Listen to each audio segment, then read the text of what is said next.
Hey everybody, this is Pastor Brian Cash, and I'm so excited that you've decided to join the Living Room Bible Study. Today, I'm excited because today we're having a really critical conversation around voting. But last week we talked about voting, and there were many different voices, but one of the pressing pieces came out about was the vote of our college students and the issues that college students are going through around this voting process and questions they have. And so today we are going to have this conversation with all college students, and it's going to be led by our very own Miss Kiana King. And she's going to introduce our panelists as we did last week when they come in. But I want to say a word of prayer as we got this conversation. Lord, we thank you for this ability to talk around this so key subject. We pray, oh God, that you continue to bless all of these college students. We pray that you bless them and give them what they need in everything, in every area of their lives, as they learn remotely, as they understand and grow in you, oh God. I pray, oh God, that you would use this conversation to touch the world. In your name we pray, amen. Thank you, Pastor Cash, for allowing us to have this space to conversate tonight. As many of you know, I have been working alongside Sister Mary Ward in efforts to spread news and information about voting and voter registration to our communities. Tonight we will be discussing among my peers who will be sharing their own thoughts, opinions, and experiences on the difficult issues around voting that they may face today. I would like to thank my panelists for participating in this discussion tonight. I really appreciate it. I'll go ahead and introduce tonight's panel and then we'll get started. Our first panelist is Kameron King. He is a fourth-generation member of East Mount Zion Baptist Church. He is a current junior at Edinboro University in Pennsylvania, studying business marketing. He is also a star basketball player, playing the guard and forward positions for the men's basketball team. My favorite characteristic about Kameron is he's my little brother. Nikiyah Gest is 23 years old from Cleveland, Ohio. She graduated from Ohio University with her bachelor's in consumer sciences in 2019. She currently works at Bedford High School as a guest teacher with the intent of teaching U.S. history and African American history next fall. Makalia Smith from Cleveland, Ohio is a graduate from the Ohio State University. In spring of 2019, she obtained her degree in nutrition sciences. She is currently working in her field at 𝐏𝐿𝐻, located in Columbus, Ohio, as a quality assurance specialist. Dominique Francisco is a young leader with a passion for community-based programming. She works at Procter & Gamble as the communications manager. And for fun, she works part-time as the community relations director for 𝐘𝐻𝐿 for Congress. She recently graduated with her master's from the University of Cincinnati in communications, and will begin her doctoral program in the spring of 2021. When she is not at work, she enjoys being the praise dance choreographer at New Jerusalem Baptist Church and is an avid bodybuilder. Theopolis Washington III is a member of the historic Greater Friendship Baptist Church. He attended Point Park University in Pittsburgh, Pennsylvania. In his collegiate years, he was part of the school's men's track and field program. He served in the Black Student Union, the Body Christian Experience, Future Educators of America, and became a member of Omega Psi Phi Fraternity Incorporated. He graduated in December of 2018 with his bachelor's in instructional studies. He has continued his education and is currently pursuing a graduate degree in early childhood intervention, as well as a pre-K to fifth grade teaching license from Kent State University. He currently is a paraprofessional at Maple Heights High School and a track and field coach at Glenville High School. He is also a member of the Cleveland branch of the NAACP. Okay, so first question. I would like to hear your own personal experience on voter registration and voting at your collegiate institution. So Kameron, how about you go ahead and start this conversation? Well, I haven't, when I first got to Edinboro, in the freshman orientation, they had people just sitting out, and they were trying to get everybody to get registered to vote who weren't already registered. So I was originally registered in Pennsylvania, but I haven't voted yet since, well, I plan to vote this year, but I had to switch it over to Ohio. And yeah, that's about my college experience. For me, my college experience, voter registration wise, was pretty similar. You know, people out there tabling, but then somehow I got in on the other side, the flip side, with actually recruiting students to change over their voter registration. After I kind of understood the importance of why students should switch over, because that's going to be where they're going to be for the next 4 years. So it's important that you actually vote in the city where you're going to spend most of your time. So it was always fun, you know, getting to meet the students. Students are also very, you know, excited about registering. I don't know if they're excited about registration or the free food that we would always have, but you know, we definitely would always get a lot of responses, positive responses from the students on campus, and a lot of them would actually turn into helping on campaigns that I was working for, you know, helping get positive people elected. So it's always been a positive experience for the most part for me. So my experience in college was similar to the both of yours. So I'll talk a little bit about the current. My family and my friends, people I surround myself with, we're all pretty supportive and active in the community and with each other and with voting. So we just try to make sure we were all registered before the deadline, which I think was today. We're doing it by mail. Some people, you know, online. Some people are going to do it in person. But we just wanted to make sure, however it was done, it was going to get done. So that's been my experience right now. Just a lot of support and making sure that we're all getting it done. No, I was just going to say the same thing that all three of you guys said. The food is definitely a big part on how you lure college students in, I feel like, especially like free stuff and stuff like that. But like for the most part, my experience was definitely the same, and that it was very easy and simple. Like I didn't think that it was going to be as simple as what it was. It was honestly, it took 5 minutes, so it was super quick and stuff. So. All right, well, back in 2016, that was the first election I was eligible to vote in, and I sent the absentee ballot back to Ohio. I was actually in Pittsburgh at the time of the election, you know, and that was probably one of the craziest elections, aside from this one, you know. After we watched the presidential debate debacle, I would say, and, you know, a lot, my fraternity brothers and I would also host, like, you know, watch parties for the other elections as well. Awesome. Okay. Yeah. Again, like my experience was pretty much the same. Undergrad, they have like a day where you can just come out and meet everybody who has an organization of some sort, like in the beginning of the school year. So that's kind of like how I got registered to vote. It's kind of like, you know, you're walking through the mall and, you know, somebody's trying to sell you lotion or like Spectrum, and you're like, okay, cool. So, okay, this is where I can sign up to vote, and this is where I can get registered and vote and everything like that. So it was actually a really helpful experience for me as well. So I've had many conversations with people of our generation, and some of them feel as if we as young people cannot do anything, that our vote is not important, and essentially that nothing will change.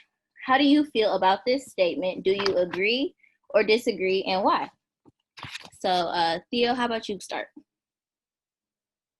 Okay, so I totally disagree with that, you know, and due to the fact that I had a conversation with my uncle, you know, the other day, and we was talking about, you know, how I joined the NAACP, and me being, you know, 24 years old, a lot of us, the young people back in the civil rights movement, we was the ones, you know, on the front lines. We was the one, you know, making pretty much, you know, most of the changes, you know, aside from some of the other huge civil rights leaders, you know. Dr. Martin Luther King was only 39 when he was assassinated. So it's up to us, you know, we should be the ones, you know, running things.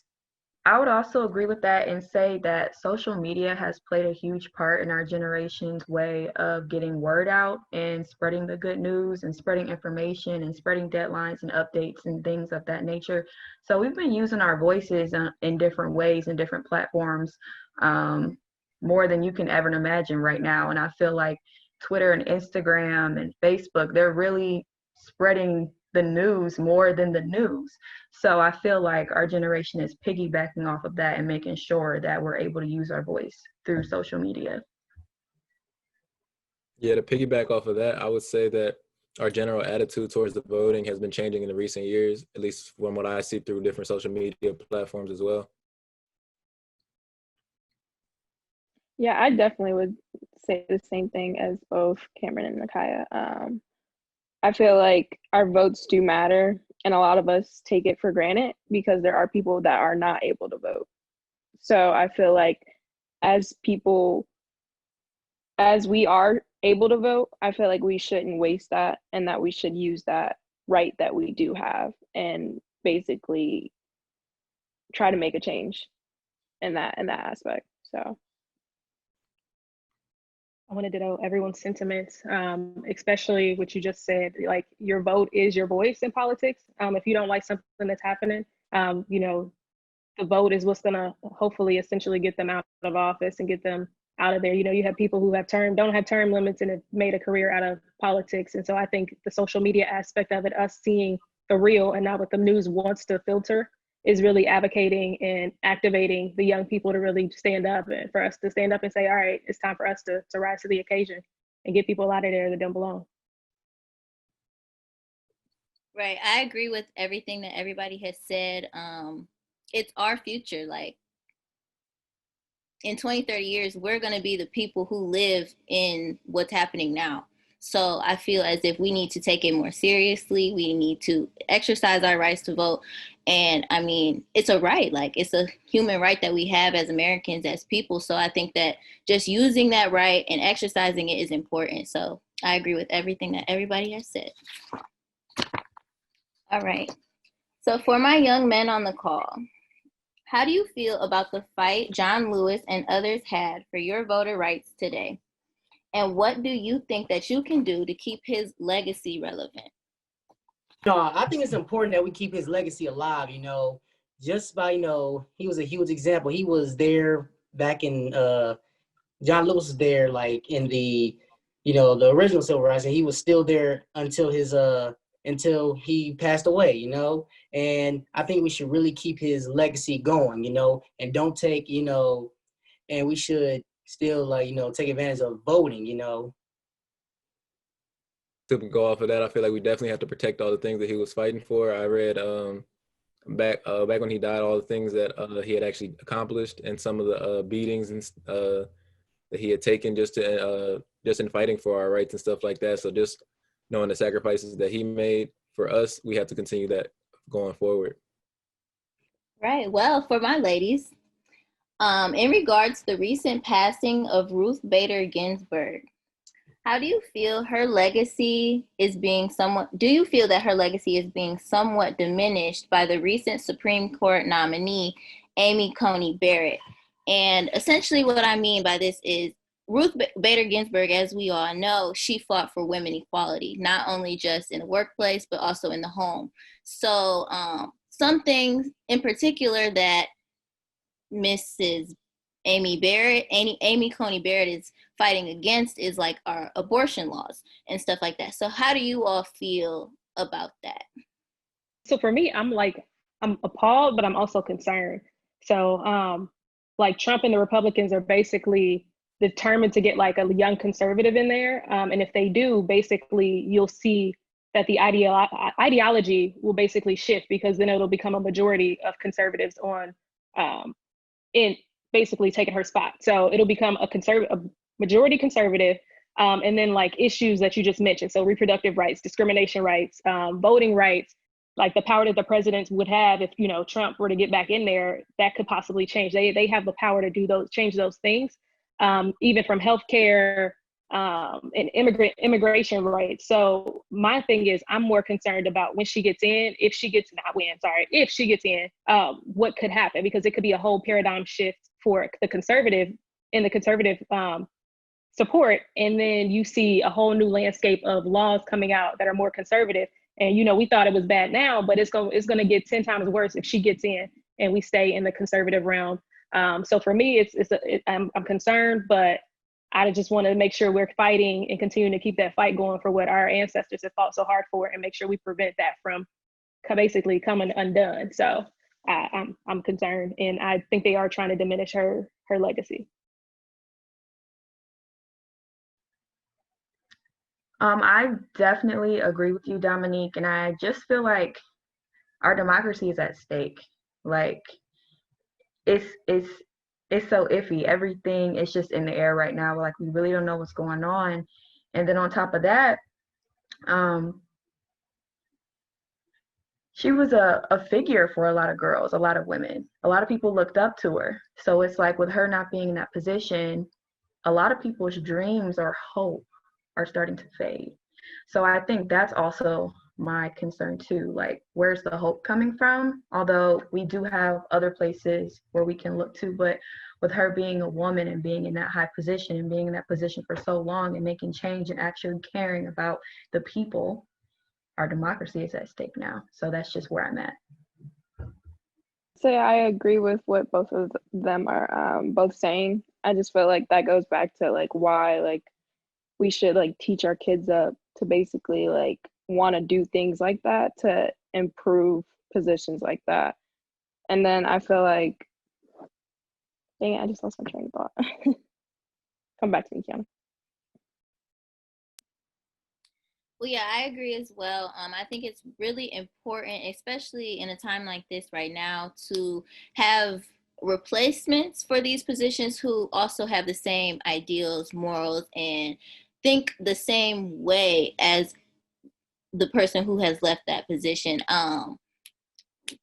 Despite, you know, what side of the party you sit on, Republican, Democrat, whatever, I still believe that having, you know, those same ideas, and that's important if you're going to kind of like replace that position.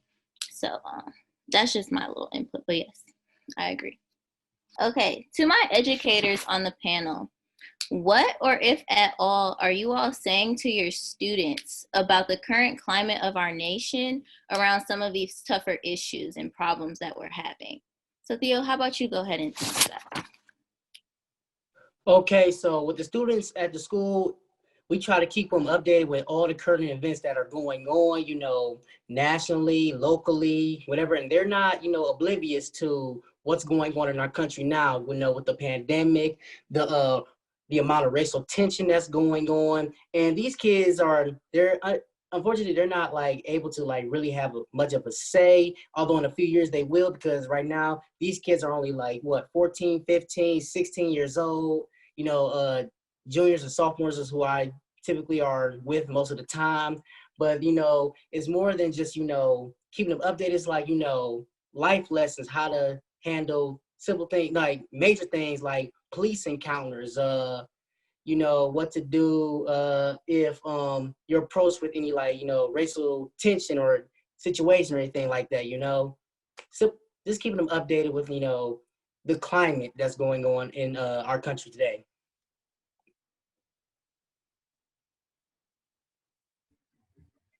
I mainly work with 9th through 12th graders. So I wouldn't say we're outright having these conversations. In the morning, I'll ask maybe how they're doing and kind of slide to the topics just because we are on Zoom and I know people's parents are in the room with them and whatnot. So without trying to add on animosity, but keeping it real with them, I kind of let them guide the conversation. So if it comes up, we definitely will talk about it. If it doesn't come up, I'll make sure I add my 2 cents in for being safe, or what do you guys think about voting, or how's social media going for you all? And I feel like with those pointers, something usually comes up. So as long as I feel like I'm being real and opening up the conversation, they definitely like to engage, although they can't vote right now per se. They like to engage, they like to talk about it, they have all these opinions. They're seeing the same stuff we are. I mean, if they're probably on social media a lot more than we are.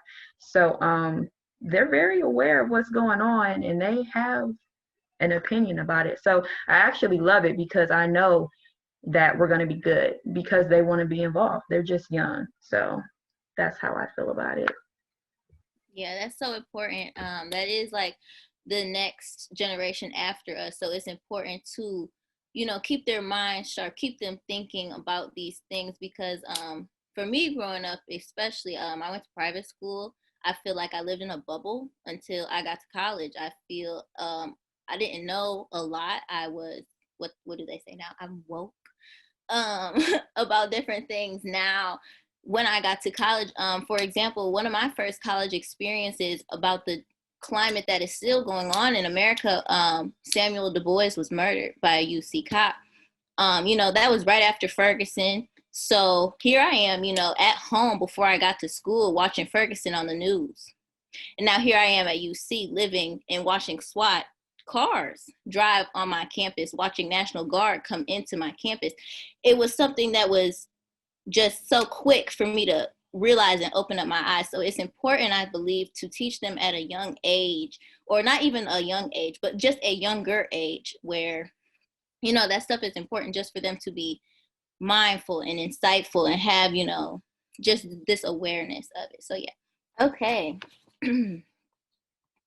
So it is often forgotten that we also can vote for our judges, our governors, our mayors, and other elected officials in our states. So in regard to the recent verdict concerning Breonna Taylor, what are your thoughts about elected official, Attorney General Daniel Cameron? So anybody can start, whomever wants to. One thing my mother always told me is that, all skin folk is not kinfolk. And that is a prime example of, somebody who is our skin color, but I'm sorry, I'm getting really built up, but that is an example of someone who is our skin color, but is and working with the oppressor, which is, that is outright, why?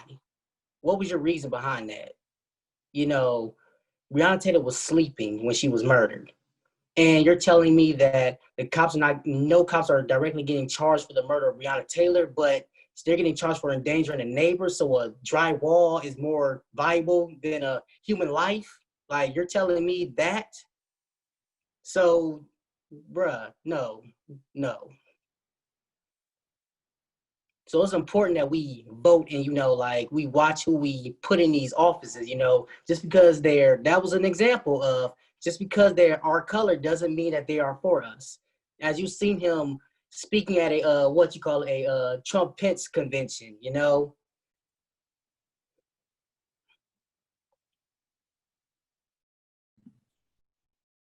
I definitely agree, like 1000%. So kind of piggybacking on what you said about making sure who you're electing is important. So oftentimes I tell people, like, sit down, reach out to these people running for office, especially these judges, these prosecutors. Like in Hamilton County, I didn't understand the prosecutor race until I started working for it. I didn't understand how much power they actually have.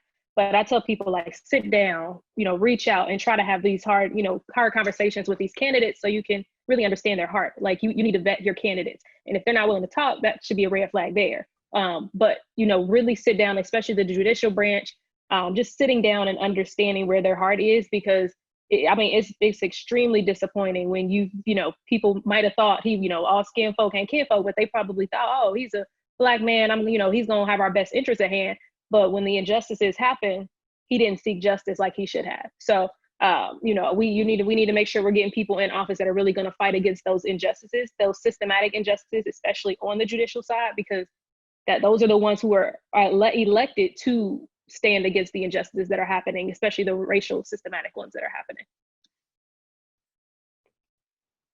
I agree with everything that was just said. And on top of that, I was reading an article and it said, I guess a while back, he had said democracy is a system that recognizes the equality of humans before the law. He was quoting Dwight D. Eisenhower, but yet I just find it crazy how the words don't add up to the actions whatsoever. I definitely agree with that. I feel like not only should we educate ourselves to know who we're putting into those type of positions and stuff, I feel like we should educate those who don't know, or educate those who do know but don't see the entire, like, basically that person's like background or their history or what they like mean or what they're standing for. So I definitely agree with all of you guys about that. I'm also pretty sure he is the first African-American attorney general in Kentucky. So that's just embarrassing. You're embarrassing. Like, for you to hold such a high title and you're not even for the law, the people, your people. That's embarrassing. Like, how dare you take that title from someone who deserves it, who would actually do right? You're embarrassing. I agree with everything everybody has said. I just wanted to add on. I was reading in an article today that the officer who was actually charged with, endangering the walls or whatever, was not the officer who actually put the bullets in Breonna Taylor. So I just find it ridiculous, embarrassing, sad to say the least, but it's time for change. It makes me upset, but it's also like I was just sharing about my experience at UC. It's becoming somewhat numb. Like, I don't feel how I used to feel. Like, yes, I'm angry, yeah. But it's like, okay, is this supposed to be normal? Is this supposed to be regular? Is this supposed to be like the America I'm supposed to raise my kids in, raise the generations after me in? Is this what they're supposed to say is okay? So it's concerning. And like you all said, all skin folk sure ain't all kin folk. So next question. All right. As young Black men and women, what would you want to hear from your ideal candidate, presidential candidate, to secure a vote for them?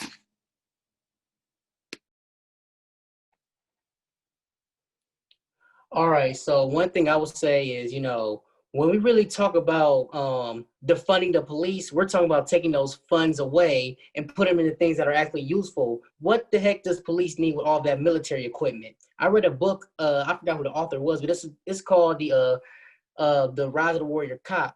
And it talks about, the militarization, all the funding, and they're giving all this stuff to the police and like making it so they're military.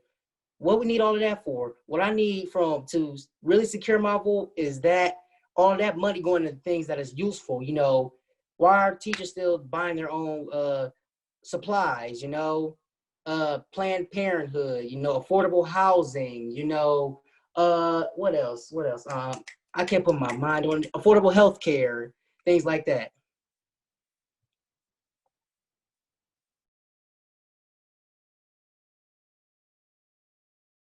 I definitely agree. Everything you just said, I definitely agree with it.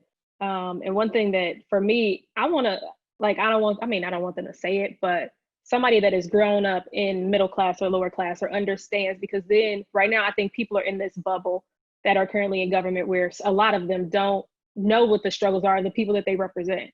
And so they turn their eye, or they say, oh, they don't need that because they don't understand what it's like to struggle. They haven't been through the struggle. They don't understand. And so I would love to see a candidate that understands, like, when you take the police to a scene where somebody is deaf, that you need somebody there with you that is able to, do sign language, or somebody who is a social worker there when somebody is having a mental breakdown and you think that they're just somebody that's crazy. So redoing the whole structure. And I think that in order to have that, you need somebody that really understands the struggle of everyday people. And we don't really have that a lot in government, but also somebody that's, for me, student debt is a beast. So somebody that's going to help me out with student debt, because I feel like every time I do get a degree, I'm more in debt, and I shouldn't be more in debt. And I'm doing it just to compete. So if I'm trying to even be marketable in the workforce, I need somebody to say, okay, we either gonna make school free or do something, discount some student loans a little bit. I don't know, but we,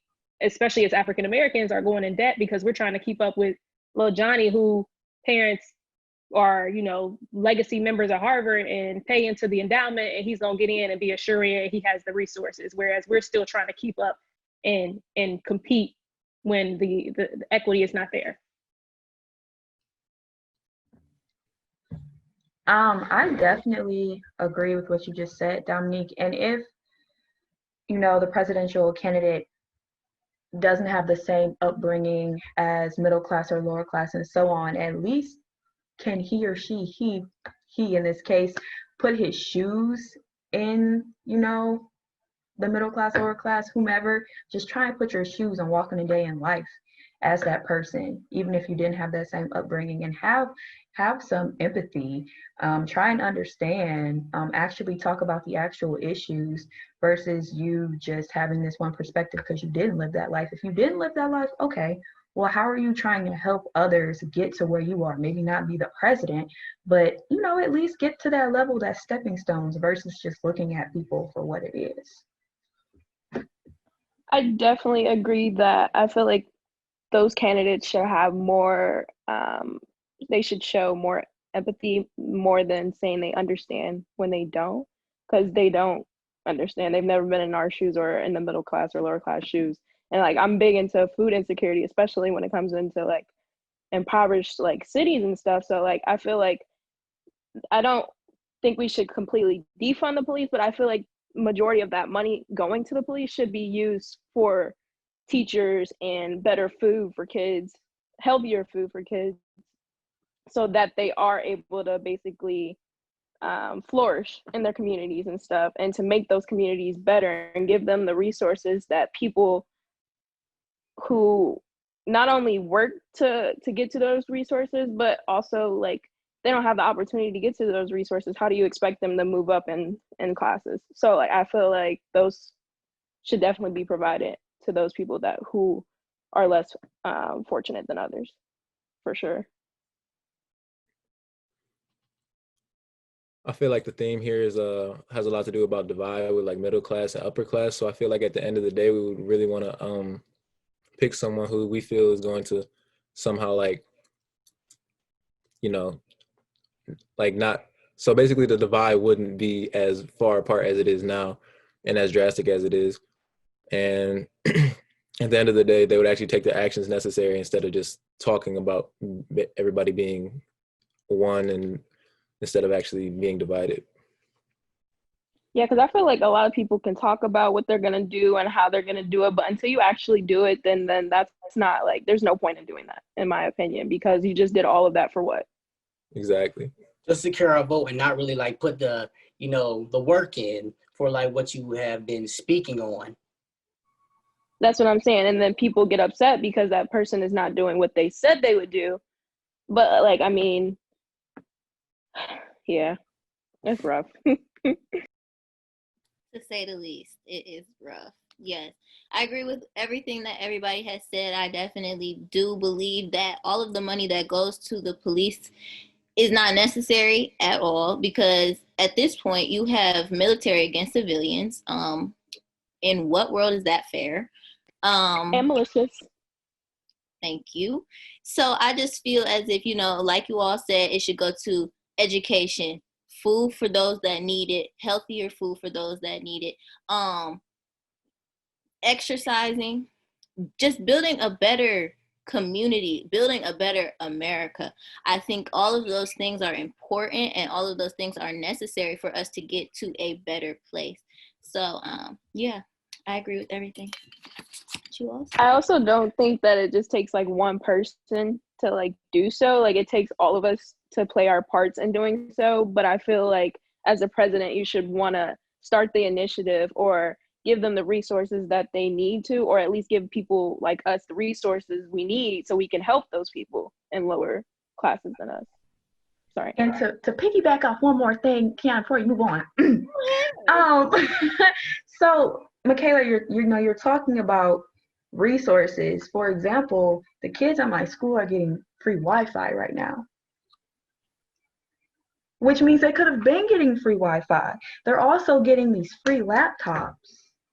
Like, why does a pandemic have to happen for all of this to do it? I don't get that. It had to happen for these kids to get what they deserve. Like, that's so frustrating. Like, some of these kids, now I'm talking to them, they never had Wi-Fi. So now they're like, we get to do all this stuff now, blah, blah, blah, and school, blah, blah, blah. We're living a dream. And it's just so hurtful. Like, you guys could have been doing this. I mean, they're providing lunches on buses for kids. Okay. That could have been happening. It could have been happening. Like, it's just exposing. America is just being exposed every day. Right. It really is, because like, what is it taken from to do that for them now versus a pandemic having to happen to do it for them?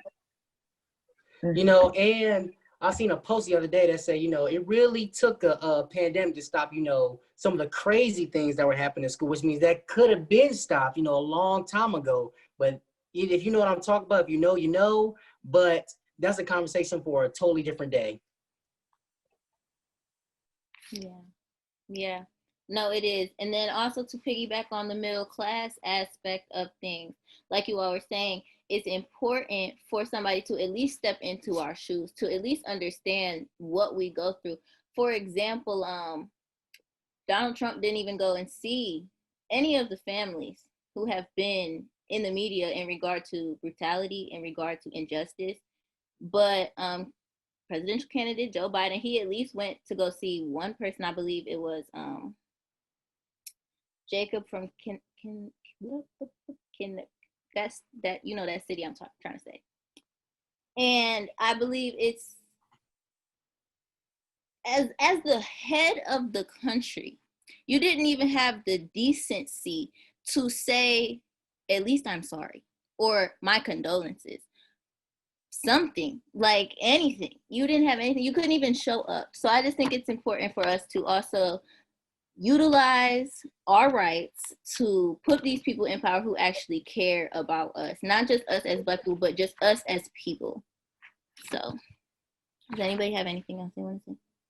Yes, and Kiana, we're really talking about a man who couldn't even denounce white supremacy, right, but who deflected onto, you know, Antifa, and yet we have, you know, all these white supremacy groups that have been, you know, well active and, you know, well still around since, you know, the 1800s. Now, even probably before that, you know, you guys know what I'm talking about, you know, and he failed to denounce those groups and white supremacy because that is his base. So it's important that we, you know, use our voices to get him out of there. Absolutely. Absolutely. I feel like if that's not put under control, like it's just gonna be like bad. Like civilians are gonna take matters into their own hands, and that's not what we're here for. Like that shouldn't be a world that we have to live in, bring children into, or any of that, because that's not how the world should go. So like I feel like him doing that, like it just makes no sense to me, because like Black people are only gonna fight back. And the difference between them fighting back versus us is they're allowed to. They can't. That's what I'm saying, though. Like, it's gonna hurt us trying to fight back because the system's against us. Absolutely. So, and that, my friends, is examples of white privilege and systematic racism. Let's not even get into that. Yeah. It's actually interesting you bring up white privilege. Makalia and we went to school together, and we were actually having a discussion not too long ago with a student of ours, I guess a classmate of ours. I'll just leave him nameless. But he had made a post on Instagram stating that a white woman was trying to get on the bus, and she had a Black Labrador, and she wasn't allowed to get on the bus because the Black lab wasn't allowed on the bus. So he was basically saying, like, Black labs matter, making a mockery of our statement of Black lives matter. And so you don't even understand how you're trying to diminish something that we have been fighting for and advocating for because you think this is a joke. So when confronted, he believes that the media blows everything out of proportion. So both me and Makalia challenged him to really think about, like, is the media blowing it out of proportion, or are you just uncomfortable because it's now telling you the truth? Or you're ignorant as well. And then I feel like a lot of white Americans or Americans in general definitely value the lives of animals over Black people, which is not okay. Those are actual human beings. And I'm not saying that I'm a dog hater or an animal hater, but at the same time, a human being trumps an animal. Yeah. And the fact that some people treat animals better than Black people really blows my mind, because that is not okay. And it's sad to say, you know, it will probably take, you know, an animal being brutalized by police for, you know, the white people to start caring, you know. And for something that happened. Right. And it's crazy that we also started on white privilege. You know, during my senior year of undergraduate, for my psychological foundation class, I did a PowerPoint presentation on white privilege. And The title of it was called The Psychological Foundations of White Privilege. And it basically describes how, when white privilege is brought up, white people tend to deflect by saying, it's not real, or they try to, prove their oppression. And boy, oh boy. Yeah. White privilege is definitely a thing. And if you don't believe it or you don't think that it's a thing, you need to check yourself. So. And do some research. That too. Does anybody have anything else that they want to weigh in on for that topic? No? Everybody's minds are okay. All right. So last question. As young people, it is our job to protect and secure our future. This starts with our voice and our vote. What do you believe we can do to obtain a future that consists of equality, inclusion, and opportunity for us and our generations to follow? I feel like it starts with us, and if we want to do that, we need to stop trying to look higher, and we need to start from the ground and go higher, start from, our local politicians, that's our county board members, our school principals, administration superintendents, our mayors, our judges, our attorney generals, and then we start moving into, our presidents, vice presidents, and, our senators. So that's how I feel about it, we should start locally, and that, as they move up into those powerful positions, that's where we will start to make change, I definitely agree with the whole starting local, because definitely it starts there and we work our way up to presidential elections and stuff like that, and who we choose candidates as. But I also think that it starts within the Black community and becoming one and coming together and stuff and agreeing on certain things that we shouldn't be fighting about, because Black lives do matter and stuff like that. And I just feel like we, us as women and men, Black men, should definitely advocate for one another. Like just on Twitter, the other day, there was debates about Black women, and how Black men don't protect Black women. And I feel like not only should the Black women protect Black men, but they should also do the same for us. So I feel like that's one of the things that we should definitely work on within the Black community as well, and educating those within the Black community about why we should do so. And then also having those tough conversations with our white counterparts and stuff like that to try to educate them and really challenge them to think outside of their little white privilege box, that there are people out here really fighting for their lives and their freedom and everything else that they could be fighting for. But you won't see that unless you actually step out of your comfort zone or your box and you have those conversations that they possibly don't want to have, and you really challenge them to think about that and to have them either empathize or try to put themselves into your shoes. I mean, they're not going to obviously put themselves into your shoes because they don't know, but at the same time, just that whole conversation with our white counterparts, instead of being so angry at them and having hatred towards them, some people, I feel like we should just work on expressing that in a different mannerism, and that we should work on educating them more versus being so angry with them. I definitely agree. Just trying to be more strategic as a whole and being unified, like you're saying, so we can actually, get work done and agree on certain things, so we can continue to move forward and we can keep running for high positions, so we can get in those positions and advocate for the rest of our people and America as a whole. And just for me personally, just remembering who I serve and that's God. At the end of the day, this place is temporary. That's really what I've been thinking about lately, because it's chaos all around me. So it's chaos all around us.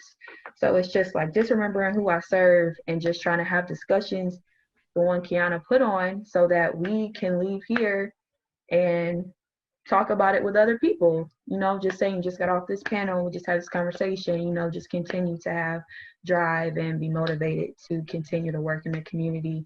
And whatever your workplace is, just keep having the conversations, like just don't stop having them.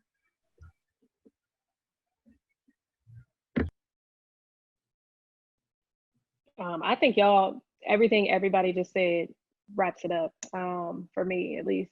Like those conversations, like right now I'm having in corporate, having conversations with managers who thought just because they lived in the city that they were a part of the equity and helping alleviate racial equality. And I'm like, I mean, racial injustices. And I'm like, no, we need to have these discussions. Like those type of discussions are important. Unity, because, you know, we have people in silos doing every which way, going every which way, making sure we're organized, is huge. But also having those discussions and unifying in our own community so we can protect one another as we move with a unified front. So.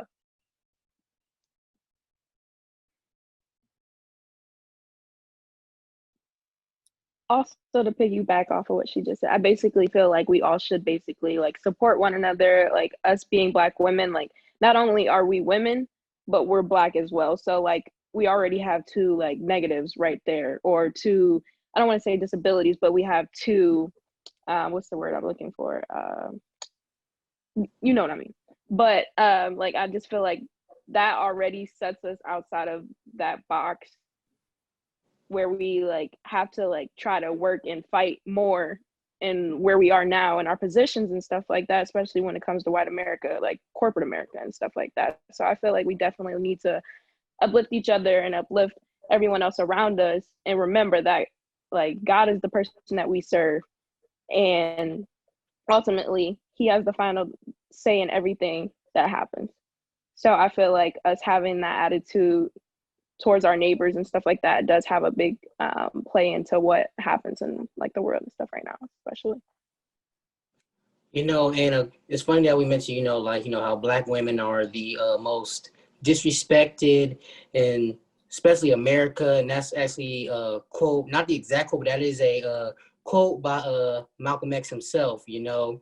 And it takes, you know, us Black men, we got to start like, you know, protecting our Black women more, because right now we're doing a terrible job of it, because, you know, it's so much, you know, misogyny that's running through our veins right now, and that is a problem, you know. And when Black women say that they don't feel really protected by Black men, us Black men have to stop arguing with them, and we need to start listening, and we need to start, you know, trying to understand where they are coming from, and stop like, you know, trying to say, oh, well, not all men.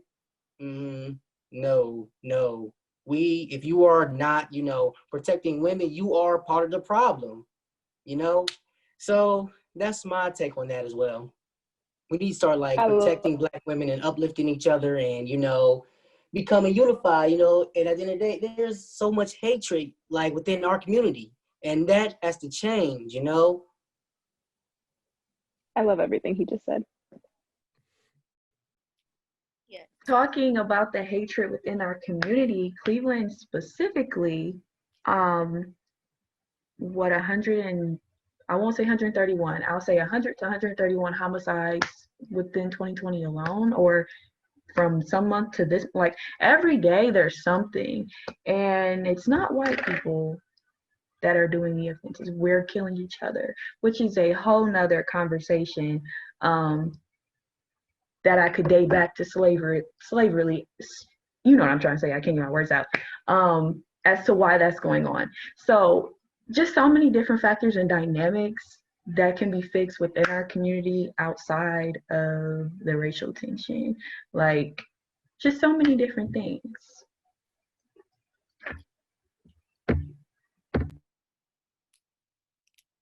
Kameron, do you have anything? I don't think I could top Theopolis, so I don't know. Well, yeah, like I was saying, but I agree with everything, again, that everybody has said. I think it is important to have these uncomfortable conversations. Something that I remember very vividly from undergrad is a teacher of mine always just expressing how important it is to be comfortable being uncomfortable. that's the only way that people will grow. If you're comfortable, you're going to be stagnant. It's like, you know, a swamp. A swamp, nothing really grows in a swamp. It's just there. So it's kind of like being uncomfortable provides you opportunity. It provides you with growth. So for our community, I think it's important for us to also have these conversations amongst our community so that we can all be on one accord. Also with, you know, like our white counterparts, like Michaela touched on, it's also important to have these uncomfortable conversations with them. In undergrad, I was roommates with 2 white girls my sophomore year, and that was the most interesting experience I have ever had. On top of it being election year, it was very interesting just to have these conversations. And, you know, like one example is always like, oh, well, why can't I say, you know, that one word? Because you can't. And I'm not going to sit here and explain to y'all why she can't say it, because y'all know why. But at the end of the day, it's conversations like those that we need to be having. But for us to move as a community, for us to move as a Black people, I think it's important that we have these uncomfortable conversations, just like you all said. So yeah, if there's anything that anybody wants to say, feel free. I feel like, and like going off of what you're saying, like, yeah, like we need to have these important conversations with our white counterparts, but we also need to watch our delivery. Like, we don't necessarily need to be so quick on trying to check them, but just having a conversation and telling them where they went wrong and what they could do, or how they said this and that made you feel this way. Like, it's all about delivery. No one's gonna basically understand what you're saying if you're coming at them sideways or if you're yelling at them. So I feel like that's a big part on how we're gonna have to have these conversations with our white counterparts as well. Less belittling, more educating. I definitely feel that. Yeah. And that's important too, especially for me. Like, I mean, y'all can't tell, but over here I'm like real hot. So like me, when I talk about things like this, I get so passionate about how I'm feeling, because I want everybody to understand, you know, like I want everybody to feel how I feel. Granted, I know that that is going to be hard for, you know, our white counterparts to do and experience, because they can't really walk in my shoes. They can't live my day-to-day life. So it's just, you know, like you said, delivery is important. And I mean, that goes for Black conversation as well, because, you know, I'm not going to get into that, but y'all know what I'm saying. So yeah, is there anything I was gonna piggyback off what you said, but you said you weren't gonna get into it, so we're not gonna touch on that, you know.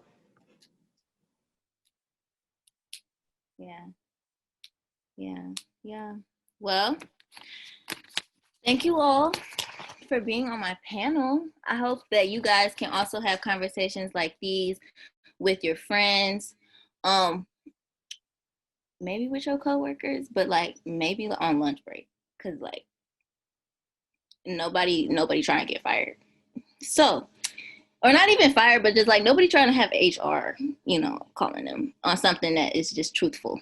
Okay, it's uncomfortable for them. So with our closing, I actually would like to share a snippet of the show Blackish that aired yesterday.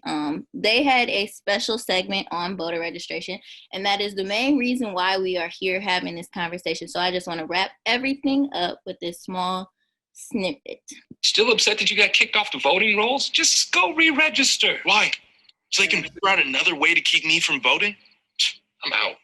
You're out? Yeah. Everything I have been taught about the promise of this country is a lie. From the founding, to the way that the Electoral College disenfranchises people, to the way that even when we got the right to vote, we had to pass all these crazy tests. Every time we have earned the right to vote, they have figured out some way to claw it back from us. Dr. Wilkins was right. Dr. Wilkins?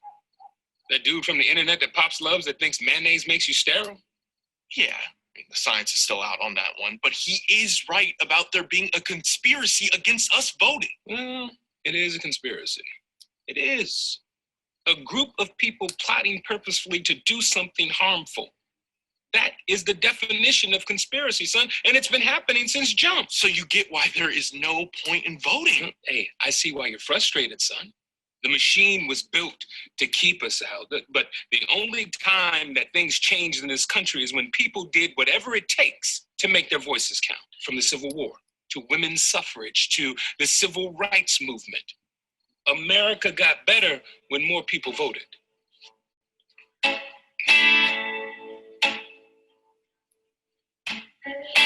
Yesterday I had nothing.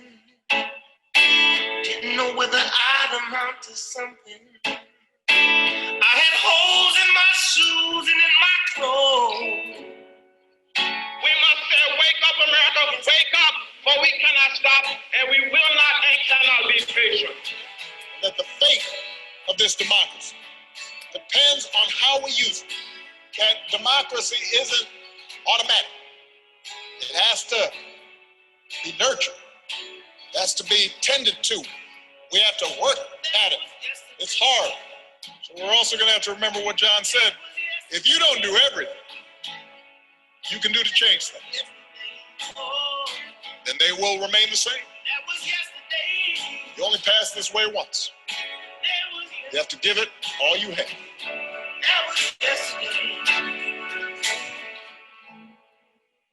So you see, you have to vote, son.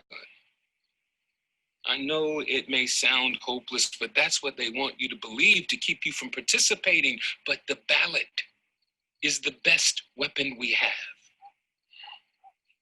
Let me tell it to you like this. There are people out there who are working their asses off to keep us from voting. Now, they're only doing that because they are afraid of our power. I'm gonna re-register. Good. Early voting is now open. Exercise your right, fill out your ballots because your vote matters.